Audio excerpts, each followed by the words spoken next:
Hey everybody, welcome back to Young Engineers of Today. I hope you had a good couple of days.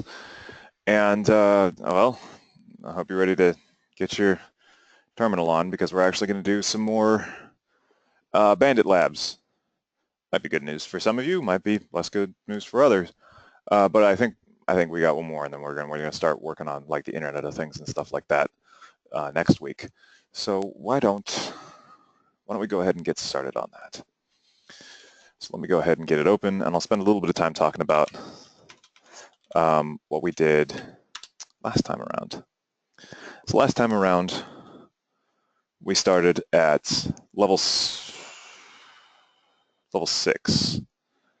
and it was basically an expansion of the find command, because we had to find a file that was stored somewhere on the server as opposed to somewhere in like the area that we're sort of our little playground or the home folder.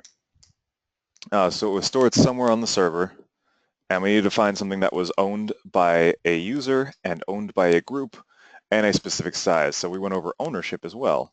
Ownership being, people who were able to basically change the file, read and write it, and things like that.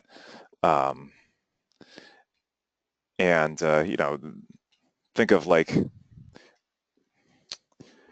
I guess, if you own a house, you can make changes to it. Sort of an odd analogy, but generally you don't want just random people, adding a new door to your place. So you want to ensure that just the owners are making changes to something. Now you can make it so that other people who are not the owner have the ability to read the file, just not make changes to it. And the root user, which is sort of like it's also kind of known as like the super user, they have the ability to basically read and write any file, in fact, to a point of being able to seriously damage the computer. So you always have to be careful when you're running as root on Unix systems. But anyway, that's neither here nor there. Owners have the ability to at least write to files, and depending upon how those permissions are changed, in this case, they're also the only ones able to read the files as well, which makes things a little, tricky. So that's what we had to do. We had to do a search for files that were owned by Bandit 7, the user, and owned by the group Bandit 6. And remember, groups are a way to get around the fact that you can only have single owners on a file. You can only have one person owning a file, one user owning a file, but you can have multiple users in a group and have that group also own the file. And that's the way to sidestep the fact that you can only have one user owning the file. So anyway, we talked about ownership and permissions a little bit there. If that seems a little bit unclear or whatever, that's okay. Like that's something that just sort of makes more sense with practice. Then we went on to level 7, which seemed pretty straightforward. It was the whole thing about the fact that the password was stored on in a text file next to the word millionth, which is super easy, right? Like no big deal there, except for the fact that the file was hundreds of thousands of lines long. So you couldn't just cat it out to the console because A, that would have been way too much to read through, and B, it was way too much to read through. It actually, if you're using something like PuTTY, you actually lose most of the file. It just goes, like it basically overwrites your history. And so you aren't even able to scroll all the way back up and see the entire file because the file's too big. So, we had to deal with that as well. We were introduced to the grep command, which allows you to search inside of files. So like the find command, but for inside of files. Allowed us to search inside files for specific words and stuff like that. In this case, millionth. So we did that. Pardon me, then that Tom. basically just spat out millionth and everything on that line, which was conveniently also the password, which brought us to level 8. Level 8,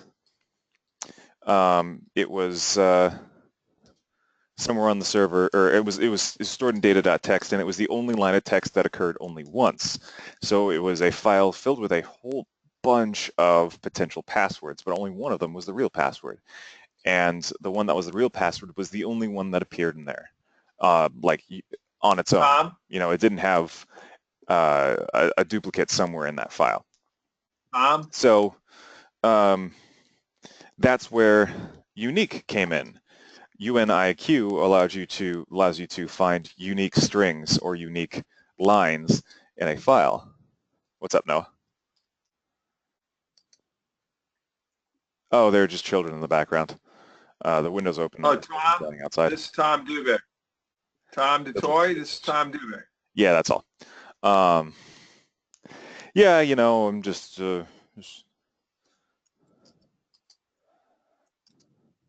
Oh, sorry, I had my speakers turned down. I didn't hear you, Mr. Dubek. Hey, thank you, Tom. I'm sorry to interrupt you. Go right in the middle. I'll make it very brief. Those of you that are coming tomorrow, middle schoolers, we're coming tomorrow. Jean-Marc sent me the color of the rocket he wanted. Please email youngengineersoftoday@gmail.com. Let me know what color rockets you want your rockets painted, so I can at least get the base coat on. So please do that if you would, okay, folks? And do it right after this lab's over. And Tom, if you'll remind them, I'll appreciate it very much, sir. Sure, just to provide the color that they want for their rocket. Yeah, remember we had like red, blue, I think green, and I may have found some black, but red, blue, and green for sure. Okay? All right, thank you. Sorry about that. I thought my speakers were down very low and it sounded like there were people talking outside. I thought it might have been. I'm sorry. I'm sorry for the interruption. That's all. All right. That's all good. Thank you. Thanks.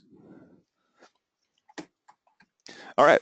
Yeah, so there you go. Don't forget to send your rocket color off to Mr. Dubik, or at least to determine what it's going to be so that you guys can have a nice colored rocket when it comes time to launch them. But yes, so it was the only line of text that occurs only once.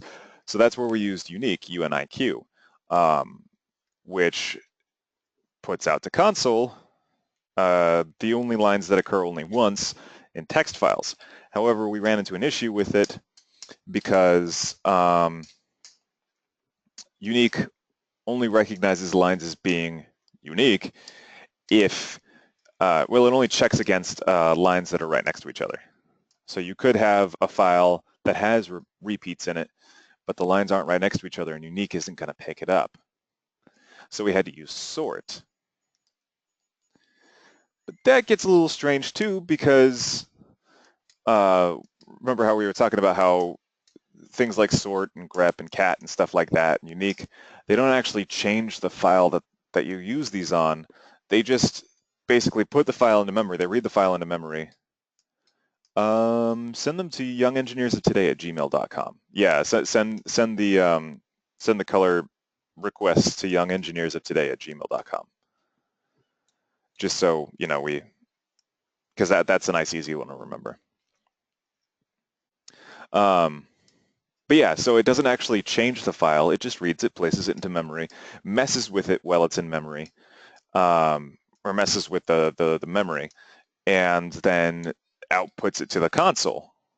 So again, like somebody, you know, you have a sheet of paper and you ask them to read everything off to you in alphabetical order. They will, but they haven't actually changed the order of anything on the paper. And that's where pipes came in. And remember, pipes were just the little vertical lines. And that allows you to basically string commands together, chain them together to make longer, you know, more complex commands. So you could chain the sort to a unique with the pipe. And you know, if you weren't here on Monday, that's okay. We'll actually probably be using some commands that will take advantage of the pipe, so you guys will be able to see it. But you were able to chain the sort and the unique together in order to put out one single line to the console, and that one single line was the only instance or the only password that only appeared once in that file, which was the password for the next level. Then we got to level 9, which was the password was again contained in Datatxt, but it was in one of the only human readable strings, so one of the only ones that had letters. So we just basically passed the strings command to it, and it spat out the only actual strings in the file, which allowed us to find the password pretty quickly. It was pretty easy. This, I believe, is where we stopped. Let me double check. Nope, we actually got through this one. So yeah, this was a similar one, just contained, it was a data.txt, pretty straightforward. It was just base 64 encoded data. And I didn't actually spend any time talking about that on Monday. So what exactly does that mean? Well, base 64 is a counting system. The base refers to when the numbers basically roll over and the next place is increased by 1. We count in a base 10. That's what we use pretty much every day of our lives, unless you have a specific day in which you only count in binary. But you know, so 1, 2, 3, 4, 5, 6, 7, 8, 9, 10, like in this example here. As soon as we add 1 to 9, we don't have any digits after that, so we hit 10, which is just the next place gains 1, and we start all over again. Then 11, 12, 13, 14, 15, 16, 17, 18, 19. Same deal, we add 1. The next place over increments by 1, and we start over again. And that's a base 10 system.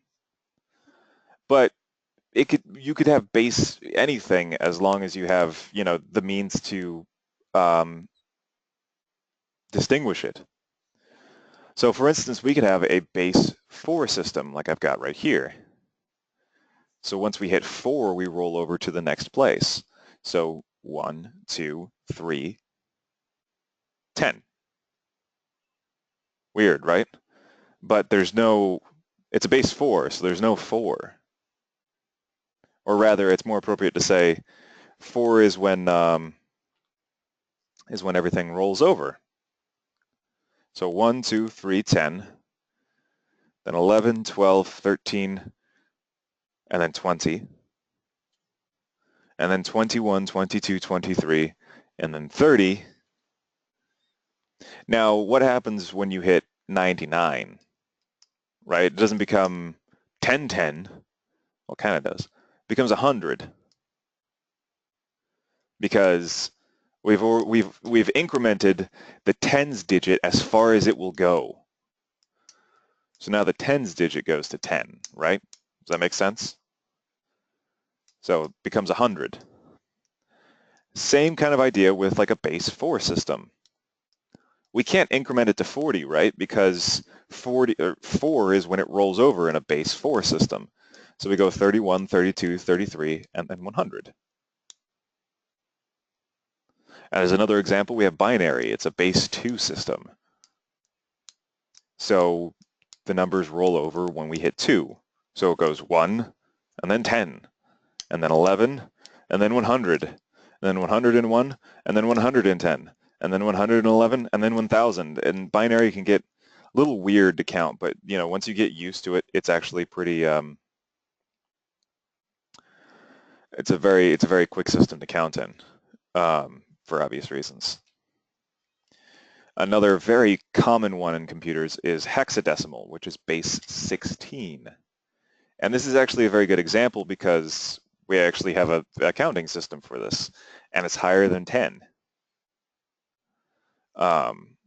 So the way hexadecimal works is you go 1, 2, 3, 4, 5, 6, 7, 8, 9, but because it's base 16, you don't go to 10 yet. In fact, you say A, B, C, D, E, and F. And they're just additional characters meant to represent numbers after 9 still in this base 16 system, because we don't actually roll over to 10 until we hit 16, right? Since it's base 16, so A, B, C, D, E, and F.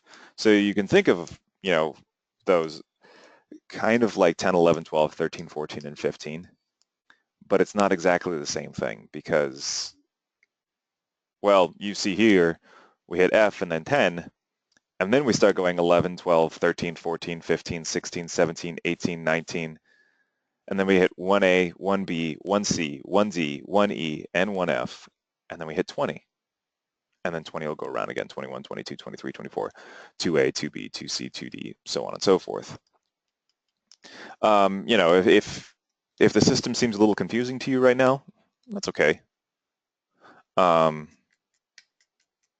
Just know that they're basically, when you refer to a system like base 10, base 64, base 8, base 4, base 2, base 16, whatever the case may be, that number, in this case base 64, is actually the first time you roll over to the number 10. That's when you increment the tens digit. In base 10, you increment the tens digit when you hit, well, 10. It doesn't really make much sense because, you know, that's the system we're used to. Base 16, you increment the tens digit when you hit 16. Base 4, you increment the tens digit when you hit 4. So anyway, the data.txt file in Bandit 10 was encoded in base 64, and all you needed to do was just decode it back to binary, and it would output the password. That was nice and easy. A lot of explanation for something that ended up not really being a whole lot of work. And then we got to Bandit level 11, which is actually where we stopped. Bandit level 11 is kind of annoying, I'm not going to lie. So let's see here. Bandit, oh no, I already have it here. Boop. Go ahead and open it up. And we're going to connect as Bandit 11. And Bandit 11's password is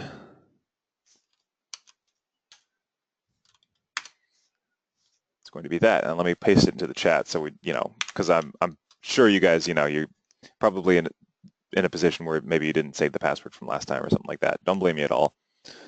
It happens. So anyway, this is what we're looking at. We're looking at whenever you paste the password, are you pasting and hitting enter?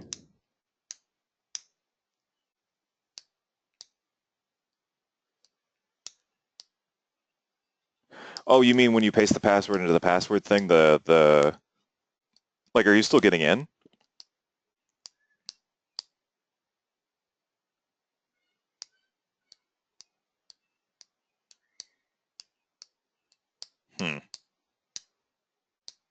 You might, are you running PuTTY?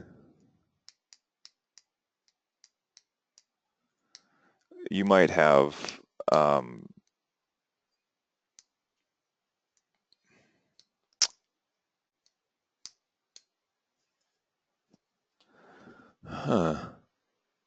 trying to think because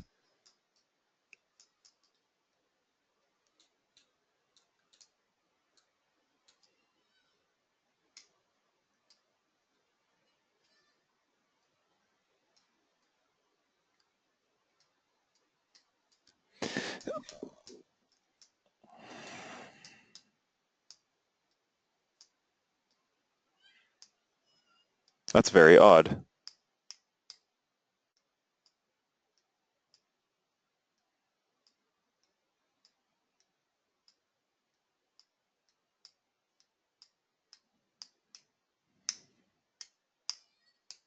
So for some reason, as I guess just like a security feature or something like that, it's not pasting inside of the. And you're just right-clicking once and then hitting enter when you're trying to do this, right? I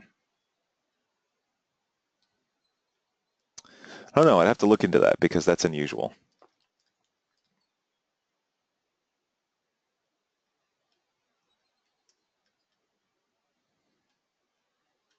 Oh, no worries, Jean-Marc. You haven't really missed anything. So yeah, now we're sitting in Bandit 11. Are you able to enter in the password manually, Jacob? Which is annoying, I know, but... Okay, well, as long as that's possible, it just means it takes forever to get in.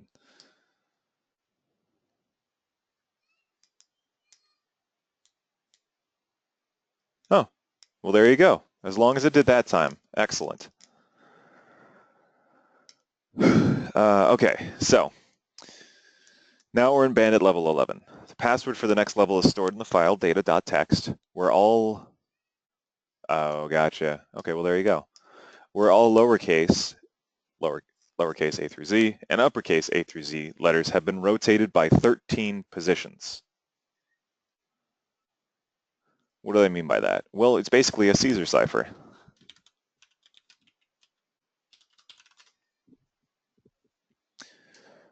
So a Caesar cipher is just simply where you shift the letters over by a certain amount.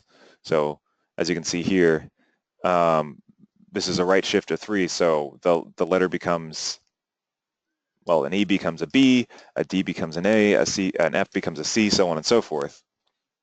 I mean, you guys have dealt with Caesar ciphers before, you just may not have known it. But as you can see, you get nonsense put out because it doesn't translate necessarily to words that make sense to us. Caesar ciphers are very simple encryptions because it tends to be pretty easy to tell that it's a Caesar cipher. And writing code to decrypt a Caesar cipher is fairly simple as well, because even if you don't know what the shift amount is, because it could be 3, it could be 8, it could be 11, it could be 13, it could be 25, you don't know.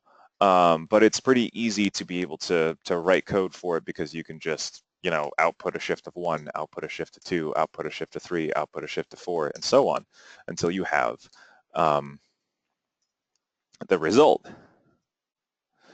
But anyway,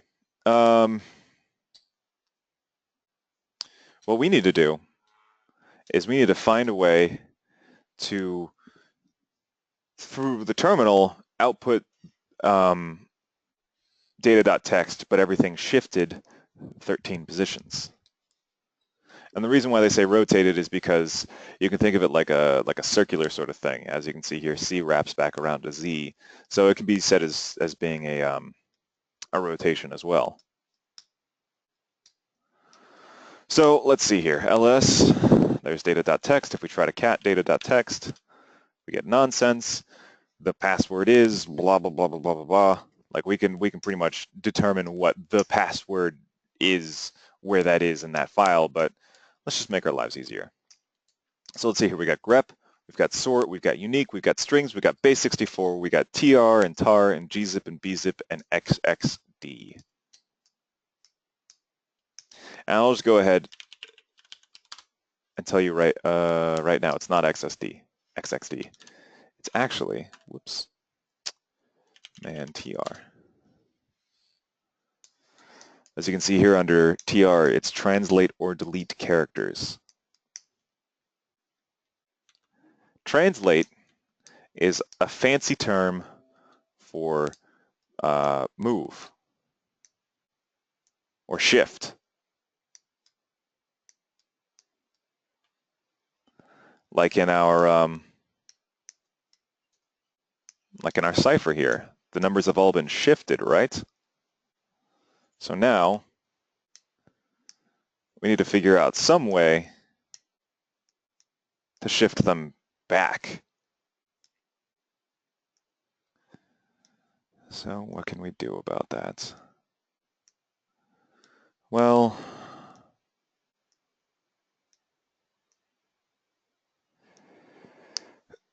we've got,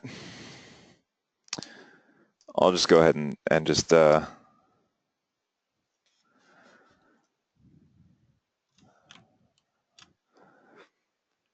I'm trying to think of the best way to do this. Oh, we'll use a pipe. We'll use a pipe.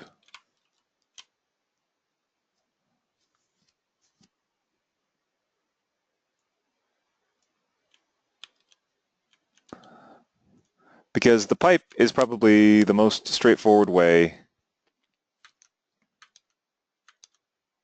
to basically do what we're looking to do. So the translate command allows us to shift things a certain amount. So we can say A through Z, and then A through Z is what we're looking for. So we just sort of slam those two together. and then we've got N through Z, A through M. And the reason why I'm doing N through Z and A through M is because that's basically a shift of 13 to the right, or 13 to the left. It really doesn't matter. 13 is exactly halfway across the alphabet. So, and then if we go N through Z, A through M, we get nothing. That's okay. If we hit A, we get N, S, we get F, D, we get Q, F, S. So now I can just sort of enter in hello, and I get a shift. Now if I type GUR, hey, look at that. I know I have the. How about CNFFJBEQ? Password. Perfect. All right, so rather than having to worry about manually typing it in, I can hit up in order to bring my my little translator back. And I'm going to pipe something into it. So I'm going to cat data.txt and then use a little pipe. So now it's gonna read the contents of data.txt, data.txt, and feed it into my little translation command here. And the result we should see is this. The password is 5TE8Y4DRGCRFCX8 blah blah blah blah blah blah blah blah blah blah blah. What do you mean, how do you get back to the part where you type in the commands?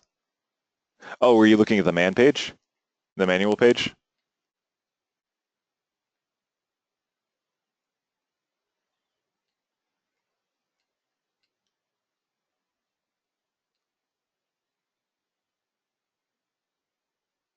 Maybe.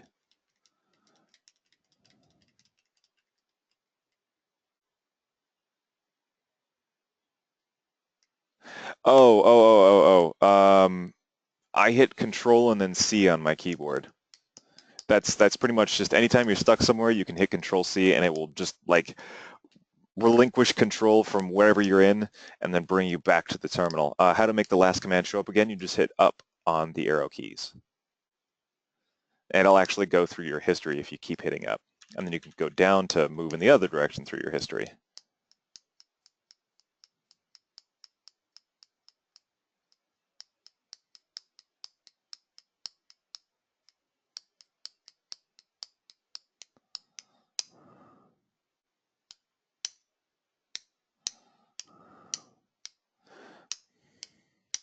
So yeah, we pretty much verified that that was working, and we got a password output. So let me go ahead and copy, and I'll go ahead and paste it into the chat as well, because I know that that was kind of annoying to go through.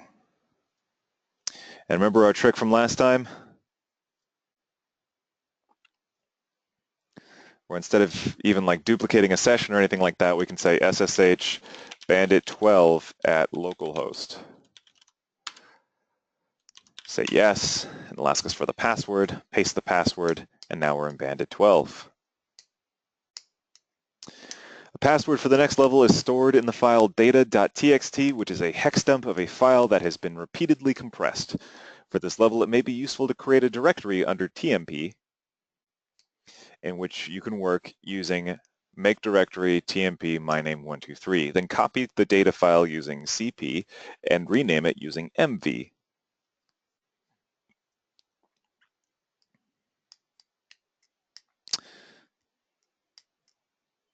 So this is making sense? So here's what's going on. We have our file data.txt. Watch what happens when I try to cat it. Not useful at all. What this is it is an archive, like a zip file.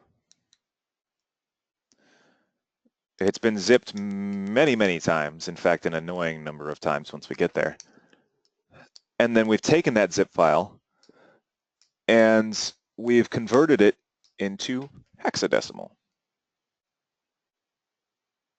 But as it stands right now, this does us no good. This file right here, we can't do anything with this. This is very clearly not our password. So, what do? Well, this do. First off, one of the ways that the hex dump and the unzipping files works is it will, like if we man xxd, we will get an output file. So according to standard output, it can also be used in binary file patching. If a file is specified, if no out file is given, results are sent to standard output. However, we need an output. We can't just put it out to standard output like we've always done. However, we can't write to this folder we're in. Remember ls-l,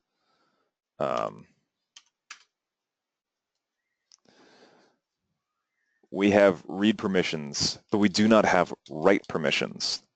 So we need to go somewhere where we have write permissions.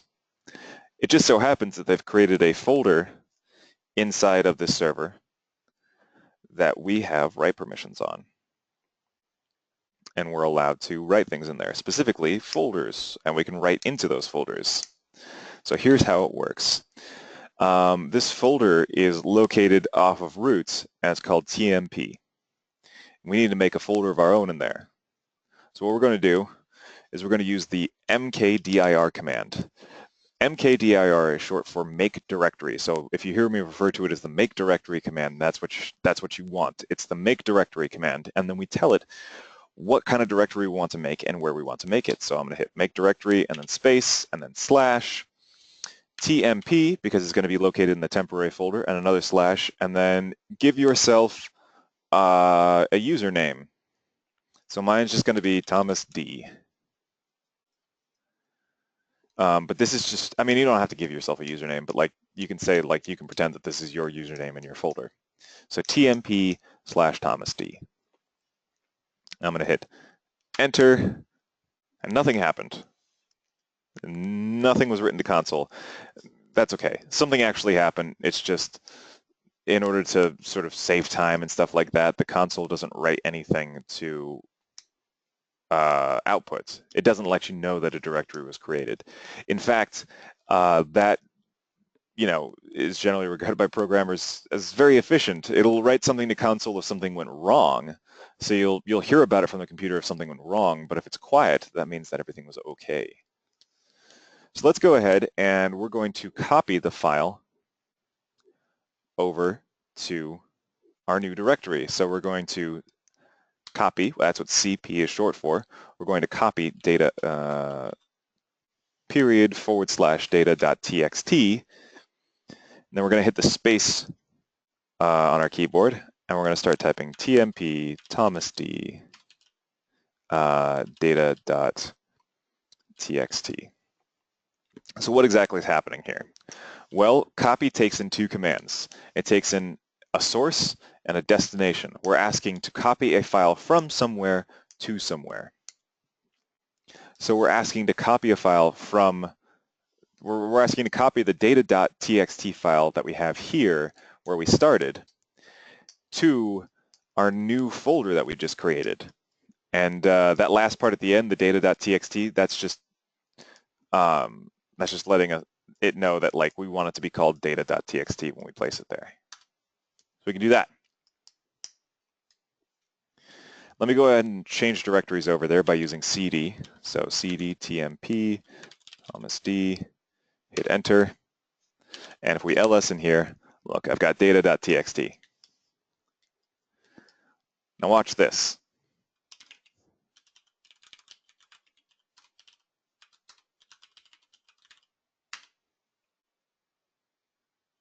Nothing so far, right? Let's ls. Now we've got a data.txt and a hello.txt. Watch what happens when I cat data. We get that. We get the exact same output. These are identical files. I created an identical copy of of data and called it hello. That's what the copy command can do. That's what the copy command does, is it creates a copy. Now you'll notice that the syntax of this, cp data.txt hello.txt, again, source and destination, source and destination, we give it a name at the destination as well. So there's copy or CP and there's move or MV. And the only difference between copy and move is copy keeps a copy of the source file at its source and move does not. Move will copy the file and then delete the file at its source. So you'll have, at the end, you'll only have one copy of the file. Am I making sense so far? Versus copy where you'll have two copies of the file, where you started and where you end. Interestingly, this is how you can rename things.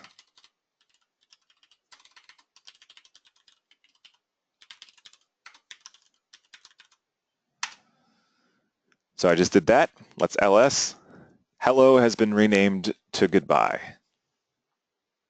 That's just sort of, it technically hasn't been renamed. What we did is we made a copy of hello, called it goodbye, and then deleted hello, basically.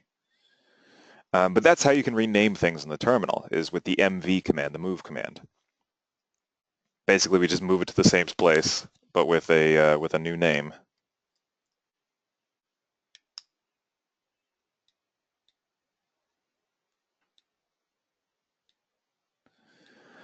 But yeah, so there's that. Anyway, let's actually get to solving this one. So remember how I was saying XXD, this whole thing about make a hex dump or do the reverse? Do the reverse sounds about right, since we have a hex dump and we want binary again. And look at that, under options right here, just right there, revert. Reverse operation, convert or patch hex dump into binary. If not writing to standard out, XXD writes into its output file without truncating it. Use the combination RP to read plain hexadecimal without line number information and without a particular column layout, blah, blah, blah. We don't want to worry about that. But we are concerned with the -R. So what I'm going to do is I'm going to, well, first I'm just going to delete my goodbye.txt with an RM. So now it's gone. Now we have our data.txt. And I'm going to xxd -r data.txt, and I have to provide an output file. Well, I don't have to, but if I want to really, like do this properly, I have to provide an output file. Data.txt, data1.txt. Is that really a helpful name? Meh, depends. It's unhelpful in the sense that it doesn't really give us a good description of what data1 is, but it's helpful in the sense that there wasn't a whole lot of typing, and we can, since we know how to rename things now, we can rename it to something more helpful if we so desire. So data1.txt, let's cat data1, let's see what happens. We get nonsense. Okay, not so great. Let's see what we got. Data1.txt. If we use the file command, that gives us a clue. Data1.txt is a gzip compressed data. Was data2.binary from Unix, last modified Friday, November 14th of 2014, max compression. What? Gzip. It's a zip file. That's all. Commands you may need to solve this level. Gzip looks about right. So let's check the man page for gzip. Gzip reduces the size of name files using lempel zip coding whenever possible. Blah, blah, blah. Each file is replaced by one with the extension gz while keeping the same ownership. Neat. Access. By default, compressed files can be restored to their original form using gzip -d or gunzip or zcat. If the original name saved in the compressed file is not suitable for its file system, a new name is constructed. So on and so forth. Gzip takes a list of files on its command line and replaces each file as name ends with blah, blah, blah. Okay, looks good, right? Compression is always performed.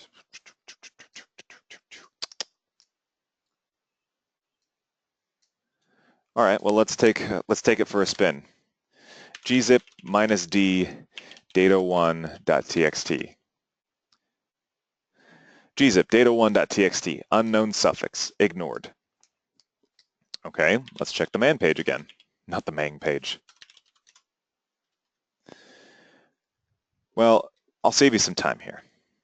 It's not really said here that I saw, and this isn't exactly a helpful error message if you're not familiar with the command line. But basically, gzip cannot decompress things with the .txt suffix, hence unknown suffix. So what we need to do is we need to make that into something that gzip will use, or a .gz file. Now, why do you think I showed you mv in the first place? Data1.txt unzip.gz.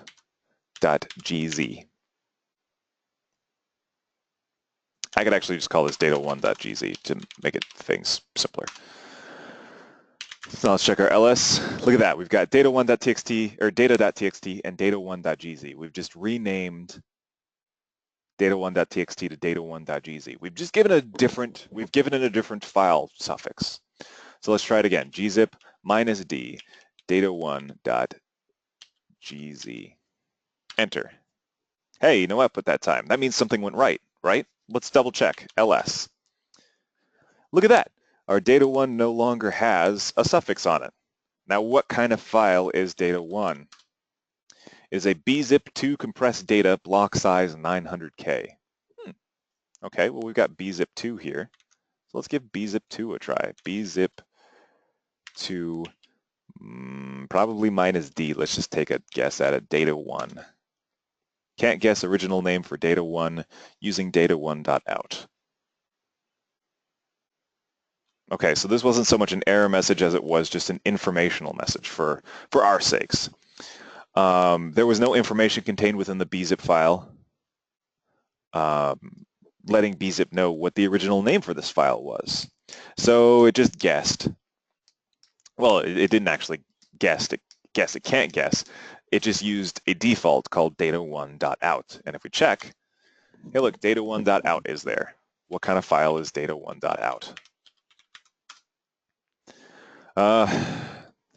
Gzip, oh boy, which means that we need to rename data1.out to data1.gz because that's what gzip works on, gunzip. And then we'll gzip -d data1.gz. Here we go. Now we've got data1 again. What is file data1? It's a POSIX tar archive. Now you see where I'm going with this and that this is annoying. Well, commands, you need to solve this level. We've got a tar here. Let's try tar -d data1.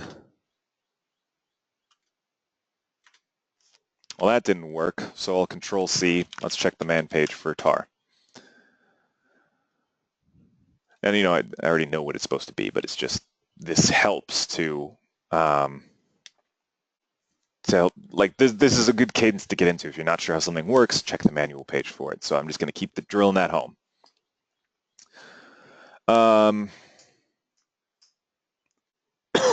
Well, first of all, -d in tar is the compare command.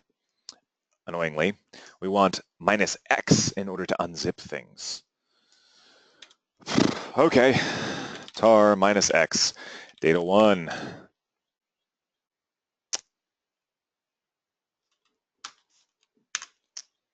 Let's just skip an additional step. Tar -x f. There we go. It's done. The F is for force. Don't even worry about it. Okay, so file data5. Now I'm just going to start kind of flying through these because these are all basically the same idea. They're all just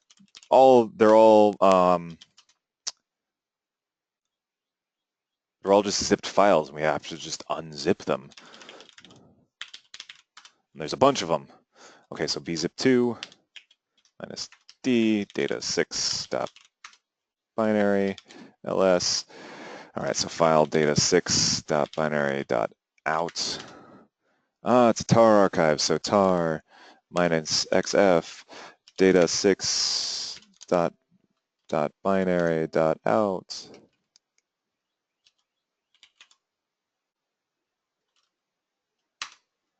ls. Oh, what's file data 8? Oh boy, what's data 8? Oh, it's a gzip, so we got to move it. Data 8 dot binary is data 8 dot gz. This is a really annoying level. Okay, so now we're going to gzip minus x data 8 dot gz. Oh, whoops, that's because it's minus d. See, sometimes this will happen. All right, what's data 8? Hey, ASCII text. So let's cat it. The password. We have the password now. All right, so I know I kind of flew through that level, but I really want to get to this next level. There's the password for it. We're going to SSH Bandit 13 at localhost. Enter. Yes. Paste. Let's see what we got. Password for the next level is stored in etc. Bandit password Bandit 14 and can only be read by user Bandit 14.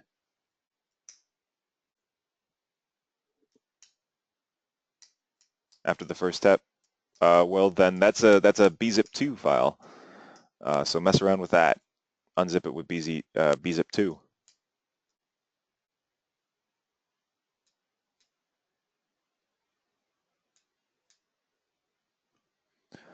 So it's stored in Bandit 14 and can only be read by user Bandit 14, which is a bit of an issue, right, considering we're Bandit 13. But this does touch on another concept. For this level, you don't get the next password, but you get a private SSH key, which can be then used to log into the host name, or log into Bandit 14, excuse me, the next level. Localhost is the host name, which refers to the machine you're working on. Curiouser and curiouser. So remember that SSH command we've been using? It mentioned that we get an SSH key. Let's check some of the options here. Hey, -I identity file selects a file from which the identity private key for public key authentication is read. The default is .ssh identity for protocol blah, blah, blah, blah, blah, blah. But selects a file from which the identity private key for public key authentication. SSH key, that's what it's referring to, is the key they're referring to is an SSH key. So let's check what we've got here. We've got SSH key.privates. So let's try it. SSH -I space SSH key.privates, another space, and now we're going to start typing Bandit 14 at localhost. So let's dissect this for a minute. This is the same command we've used before, SSH Bandit 14 at localhost. Bandit whatever at localhost. We've just stuck this in the middle here, SSH key.private. What we're saying is, hey, we're going to SSH into Bandit 14. Here's our special key for it, like having a key to somebody's house. So we're going to go ahead and hit enter. It's going to ask us, oh yeah, the authenticity can't be verified. That's fine. And look at that. It used the SSH key that we provided for it and gave us permission to be Bandit 14. And we didn't input a password. It didn't ask us for a password or anything. So what do we got here? Nothing. We've got some stuff, don't worry, but like, you know, that's going to be for another time.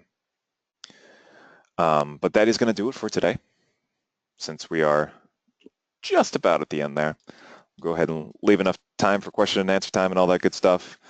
And, you know, if you don't have any questions, then you can head out and have a wonderful weekend. But yeah.